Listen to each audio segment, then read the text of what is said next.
The holidays mean so much cooking and so many people in your home. What you don't want is to have to make an emergency call for a repair, especially when it's perfectly avoidable. That's why Steve Burbridge is here. He's the owner of Anthony Plumbing, Heating and Cooling.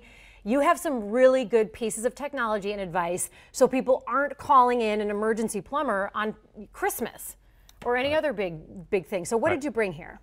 Okay, so what I brought is a water shutoff, and this is an electronic water shutoff, but it's detected by this cord. It's a 6-foot cord that this is new technology. So there's 6 foot of sensing, and we can put this underneath a dishwasher, refrigerator, washing machine, water heater, anywhere where there's water likely to leak in your home. When anywhere along this cord, if it detects water, it automatically shuts off through this valve, and this is all wireless. It will shut off. It looks like a wire, but this is there's a hub that connects it, and it just automatically shuts off the water to your house, so you don't have damage. That's a nice tool to have. The old way was we had a set of contacts like this that the water had to use. Now we have this whole cord they put underneath. You know, when you have a leak like underneath the dishwasher, refrigerator, it's just terrible in your kitchen. Yeah. The floor buckles, and it's not a good thing. And you realize it and it's too late. Right. There's also a common mistake that people make in the kitchen when it comes to cooking for the holidays.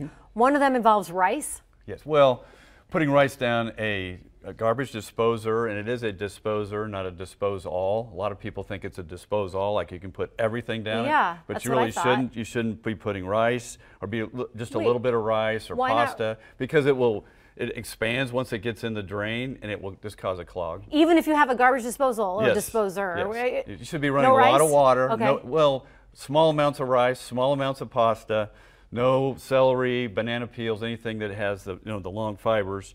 And with like turkey grease and oil and things like that, of course, always put it in a container to solidify, but occasionally you'll have a little bit and you'll think, oh, I'll just pour it down the drain. It won't hurt anything.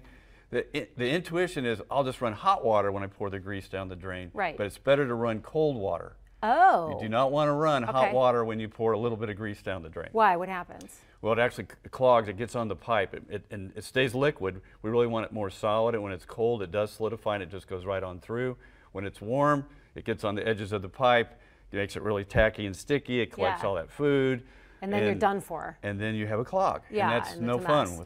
You do seminars to educate people on how to avoid having to call you. We have Teaching Tuesdays.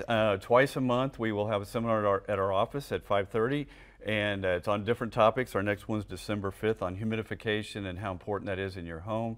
It's on our website, but we do, except the summer months, 2 times a month we have great seminars, and a lot of homeowners come to those. Speaking of homeowners, you have a very high customer base, you say, and that is women, and you take safety as one of your top priorities, which is why I made you take off your badge and put it right here, because you make every employee wear this badge. That's correct. What else do you do? Because honestly, as a woman, it's always, unless it's a woman coming to my house to do my repairs, it's always a little awkward if you're home alone with this and dude in your we have focus groups, and women tell us that they feel vulnerable.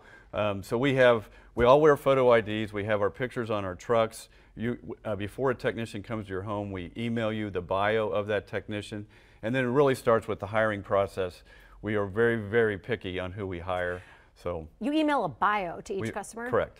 And then, so you have a truck for each employee with that and it has their picture on the side of the truck, plus we have the photo ID. That's really nice. It's a high level of security. Anything else that you see relatives do and you're like, no, like you're at a gathering and you're like, not the rice. Is there anything else you see that's a common mistake? I think, again, it goes back to, as far as a disposer and a sink, is that everybody's, certainly no bones down there, but people just start putting everything down there. Let's get rid of this right now. Kids' homework goes down there. Well, it could be, I guess. A sock that you can't find the and that's just going to cause a clog. Run a lot of water. Sometimes people just hardly run any water.